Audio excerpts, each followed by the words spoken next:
দনটা যেন নেশায় পরিণত না হয়। একটু বই পড়ুন, মাঝে মাঝে টিভি দেখুন, আমি নিষেধ করছি না।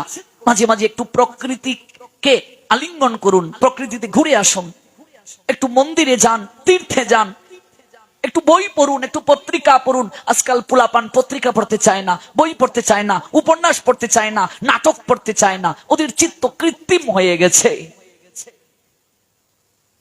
এই যে সিরিয়ালে দেখাচ্ছে ধর্মীয় অনুষ্ঠান আচার, এগুলো সব কাল্পনিক, মনে রাখবে। যখন বস্ত্র হরণ হলো, গোপিকাদের বয়স 7 বছরের কম, ভালো করে জেনে যাও।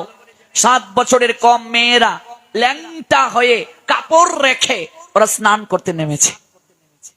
গোবিন্দ তাদের বস্ত্রটা হরণ করলেন কেন? কারণ কখনো নগ্ন হয়ে জলে স্নান করতে নেই। যদি কেউ নগ্ন হয়ে স্নান করে, বরুণ দেবতা বিরাগ ভাজন হন। জলের দেবতার নাম বরুণ। ভগবান 2 জন দেবতাকে পরিশুদ্ধতার অধিকার দিয়েছেন, একজন অগ্নি, একজন হলো বরুণ।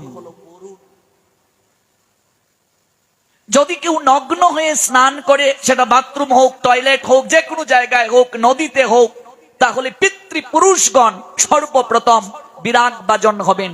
লক্ষ্মী বিরাগ